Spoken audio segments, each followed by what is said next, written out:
6월 30일 금요일 황장수의 뉴스 브리핑 시작하겠습니다. 문 대통령이 미국에 도착해서 장진호 전투 기념비에 행사를 가졌습니다. 포화 속에 피로 맺은 한미동맹 종이 몇 장 서명으로 된 게 아니다 이렇게 말을 했는데요. 그 말로 보면 굉장히 좋은 이야기입니다.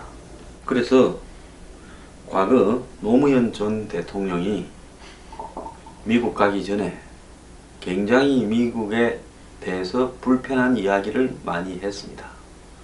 미국이 뭐를 하면 쪼로로 쫓아다니는 미국 사람보다 더 친미적인 사람들이 있다는 이야기뿐만 아니라 자기 목소리를 미국에 대해서 낼 수 있어야 된다 이런 이야기를 하다가 또 사진 찍으러 미국은 안 간다.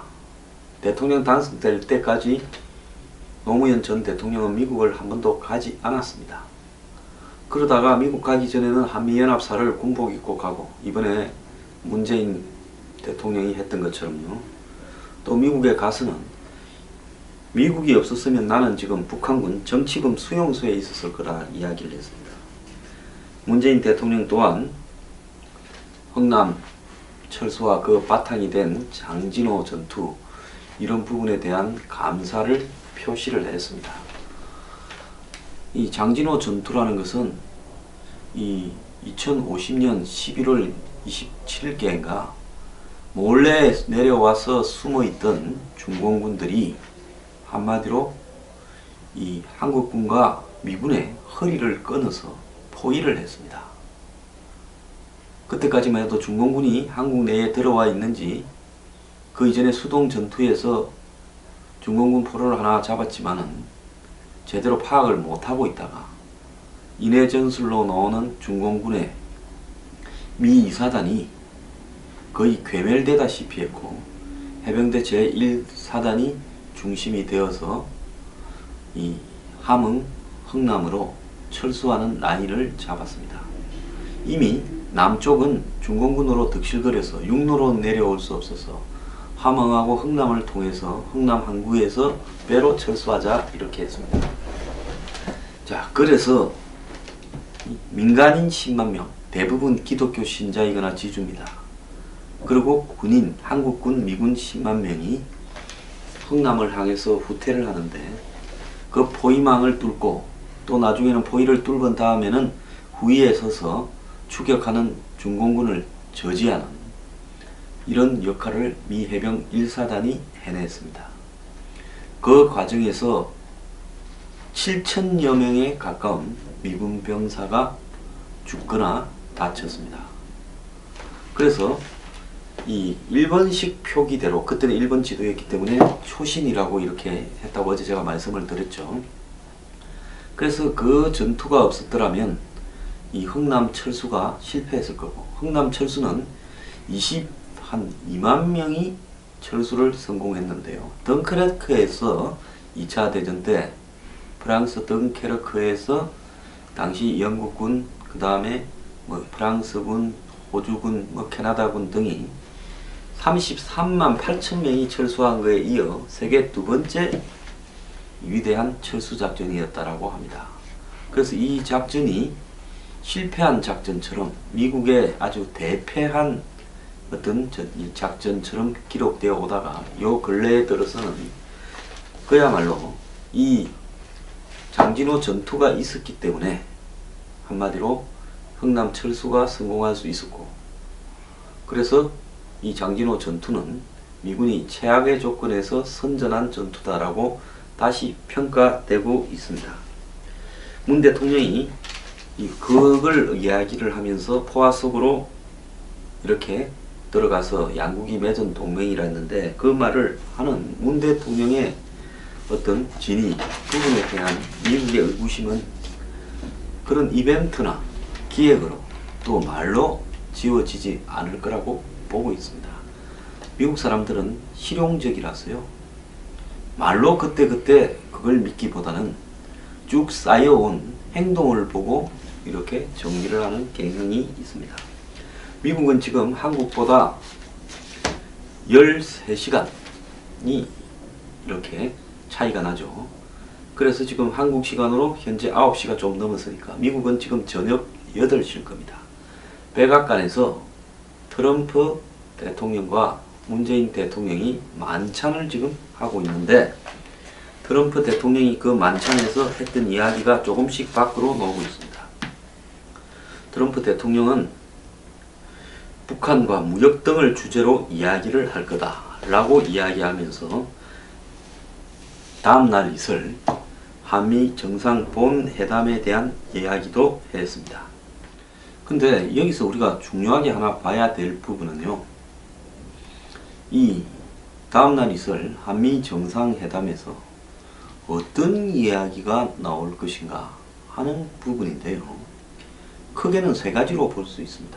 미국은 우리는 북한에 대해서 지금까지의 판단으로는 하드 스탠스다. 근데 당신은 소프트 스탠스냐, 즉 강경 대응이냐 온건 대응이냐 하는 부분인데 입장을 맞추어야 되지 않겠느냐, 이 이야기가 있을 거고요.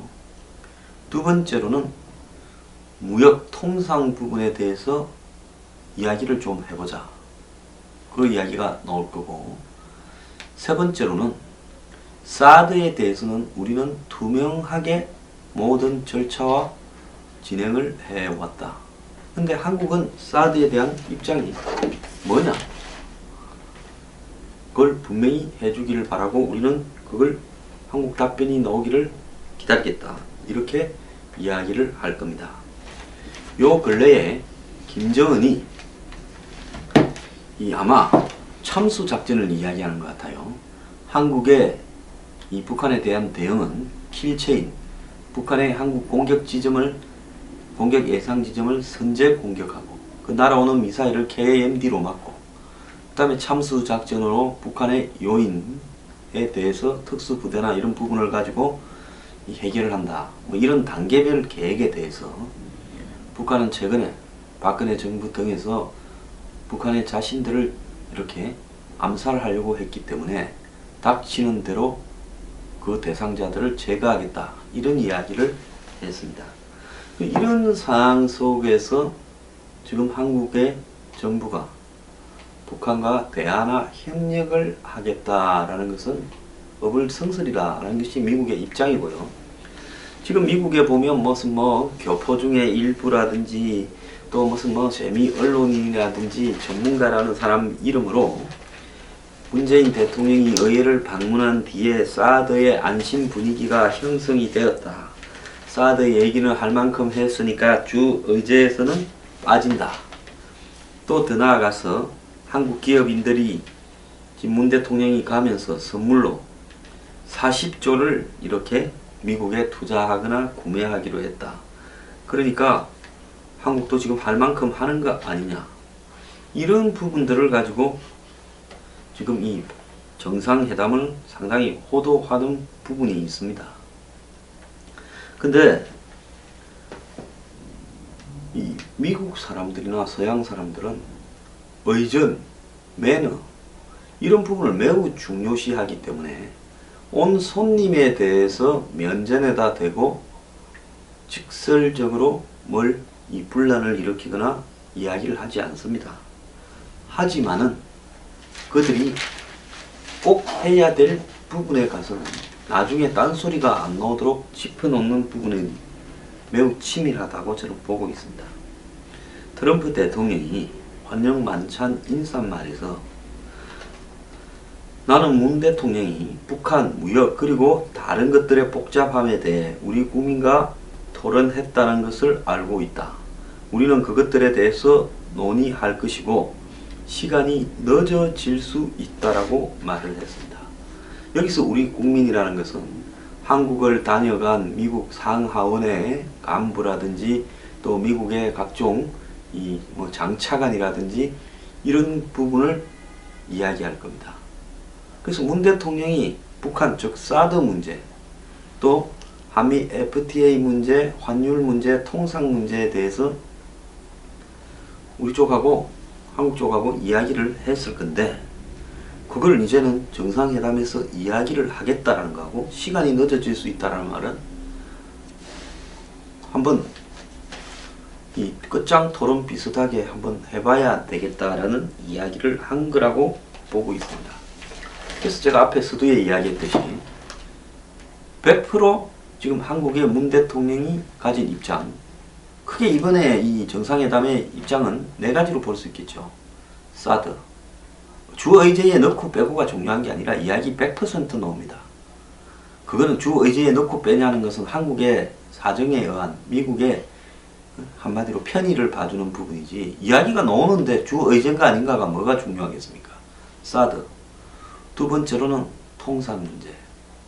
세 번째가 문 대통령이 가지고 있는 북한에 대한 접근법, 즉 중단, 도발 중단, 동결, 그리고 그 다음에 비핵화. 이렇게 단계별로 보상을 해주겠다. 근데 앞에 문정인이 이야기했던 도발 중단, 본인이 6.15 리셉션에서 이야기했던 도발 중단은 미국 가서는 뺐더라고요. 그것까지 주장하려고 하면 좀 말이 안 되니까 그랬겠죠. 그 다음에 미국은 대화와 이런 부분은 비핵화 전에는 안 된다. 한국은 제재와 대화를 병행하자. 이게 네 번째입니다. 이 네 가지를 가지고 어쨌든 문재인 대통령은 아까 말한 단계별 접근, 그리고 제재와 대화, 이 두 개를 원칙으로 넣고, 사드는 적당히 한국의 절차적, 이 민주주의적 절차가 있는데 그걸 따라서 하기는 분명히 하겠다. 근데 시간이 걸릴 수 있다. 이렇게 놓을 거고, 통상 문제에서는 빠져나가려고 하겠죠. 오늘 아침에 신문 일면을 보면 문재인 대통령이 북이 핵을 동결하고 그 다음에 폐기하는 이 두 가지 단계에서 단계마다 뭘 줄지 미국과 협의를 하겠다는데 포인트를 완전 잘못 잡았다고 보고 있습니다. 북한이 핵을 동결 약속할 때는 대화를 하고 선물을 준다. 그래서 동결할 때 선물 주고 또 비핵화한다 할 때 선물 준다. 그럼 동결할 때 뭔 선물을 주겠습니까? 개성공단 열어주고 금강산 재개하고 더 나아가서 북한에 대한 제재를 풀고 또 한미 이 군사 훈련을 축소하고 더 나아가서 전략자산 배치를 축소한다라는 이야기를 할 겁니까? 그러면 북한에 원래 핵이 없었는데 핵을 이만큼 지금 한 50개를 만들었다 칩시다. 핵을 50개를 만든 놈이 51개를 안 만든다고 선물을 줘요. 그리고 비핵화를 하게 된다면 또 더 선물을 줘요. 비핵화하면 이제 북미 수교하고 정전협정을 종전협정으로 바꾸면서 평화체제를 선언해서 주한미군 철수하고 유엔사 무슨 한미연합사 다 해체해요. MD도 다 풀어버리고요. 북한이 비핵화 한다 해놓고 핵을 갖다가 한 10대 개를 숨겨놓으면 그 누가 검증합니까? 그래서 미국은 도발하고 중단하고 보상하고 이런 실패한 방식을 반복하지 않겠다. 이런 입장이 확고한데 이걸 정상회담에서 접점을 찾겠다. 접점이 있겠습니까? 제가 아까 미국은 하드 스탠스고 한국은 소프트 스탠스다. 강경 대응과 온건 대응이 중간에 접점을 강온경 대응으로 잡을 수 있겠습니까? 뭐 선물을 갖다가 100개 주려다가 10개만 주겠습니까? 이건 안 되는 문제라고 보고 있습니다. 왜 이렇게 매달리느냐? 미국이 봤을 때는 한국이 좀 이해가 안 가는 나라일 거예요. 자기들이 제일 먼저 다칠 건데 북한이 핵과 미사일을 만들어서 한다 하더라도 미국까지 성공적으로 날아올 가능성에 시간이 걸리고 또 그 확률도 크게 높지 않고 그 다음에 미국이 하나 날아오기 시작하면 그 날른 지점을 전체를 한국만 신경을 끈다면 미국이 지금 배치해 놓은 이런 어떤 무기들이 북한을 불바다로 만들 건데 그리고 날아오는 북한의 이 ICBM은 미국이 요격을 할 건데 이게 누가 아쉬운 겁니까? 한국은 북한이 한마디로 아주 고도가 높게 한 2000km로 쏴서 고각 사격을 해가지고 떨어뜨리면 핵 미사일을 한국은 그걸 막을 방법이 없습니다. 누가 아쉬운데 아쉬운 사람은 한마디로 적한테 포상을 해주자고 한국보다 훨씬 덜 아쉬운 미국은 그래서는 안 된다고 하는 아이러니가 지금 벌어지고 있습니다. 그런데 더 웃기는 부분은요. 조공 외교니 뭐니 해가지고 이거는 자빨들이 문재인 대통령을 좀 비판을 하는 듯한 포즈를 취하고 있습니다. 방미 경제인단이 트럼프의 40조짜리 선물 보따리를 풀었다. 일본이 무슨 80조에 가까운, 사우디가 130조에 가까운 선물 보따리를 풀어서 한국도 이번에 재벌 회장이나 이런 사람들 데리고 가서 쭉 푸는데, 삼성이 가전 반도체 19억 달러, LG가 무슨 세탁기 5억 5천만 달러, 현대차가 자율주행차 31억 달러, SK가 세일가스 개발 44억 달러, 한진이 보잉 항공기 50대 구매.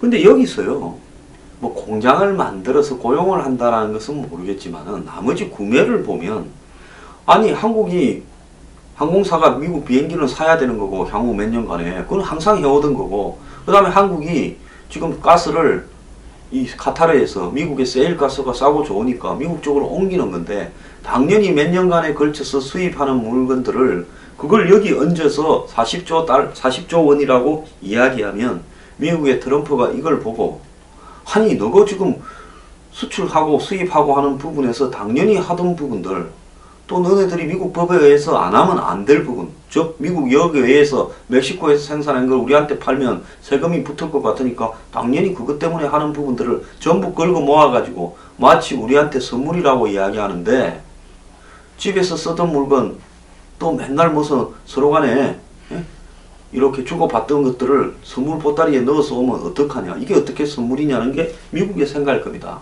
근데 이 언론들이 이걸 40조라고 보도를 하고, 그리고 또 그걸 자발이라고 하는 사람들은, 제가 이 진보라고 이야기할 때는 그래도 좀 상식이 있는 사람을 이야기하는 거고, 좌파라고 이야기할 때는 이념적으로만 기울어서 솔직히 좀 무지한 사람을 이야기하는 거고, 좌빨이라고 이야기할 때는 경멸하는 겁니다. 이 한국의 좌빨들이 조공이 여겨다 어쩌다 하는데, 그렇다고 하면 한번 봅시다. 가기 전에는 그 입을 못 참아서 그렇게 떠들고 자극을 하더니만, 이제 그 입으로 사고 친 부분을 수습하려고 이제 이렇게, 그러면 당신들 말이 맞다면 40조 원을 싸다 줍니까? 진짜 조공 외교라면 이건 용납해서는 안 되지요. 국가 간에 조공이 어디 있습니까? 주고받는 거지요. 그래서 미국 가서 나는 친노동이자 친기업이라는데, 미국 가가 친노동이라고 하면 미국 사람들 엄청 싫어합니다. 마음껏 투자할 수 있는 환경을 마련하겠다고 이야기를 하면서 기업인들 앞에서 친노동이다라고 이야기를 하면, 그럼 한국 재벌들 앞에서 이야기했겠지만은 그 이야기가 미국에도 보도가 될 건데 미국 사람들은 이걸 어떻게 생각하겠냐라는 거죠. 그러면서 미국 기업인들한테 한국에 안심하고 투자해라, 북한에 투자 기회도 있을 거다. 제 이 말하는 거 보고 깜짝 놀래버렸습니다. 제 장담을 할게요. 장을 찢을게요. 북한에 투자할 미국 기업은 하나도 없습니다. 어떤 미국의 기업이 북한에 가서 기업을 운영하겠습니까? 그러니까 대통령이 미국에 가서 할 워딩도 제대로 관리하고 있지 않다는 겁니다. 자, 지금 트럼프 만나서 악수만 잘하면 된다부터 온갖 이야기를 하는데요. 제가 이제 마무리를 하겠습니다. 이번 정상회담요, 굉장한 혼선 하에서 끝날 거고, 끝난 뒤에 한 달쯤 안에 정상회담의 여러 가지 후속 조치들이 가시적으로 눈앞에 나타날 건데, 이것은 긍정적인 측면보다는 부정적인 측면이 될 가능성이 확연히 높습니다.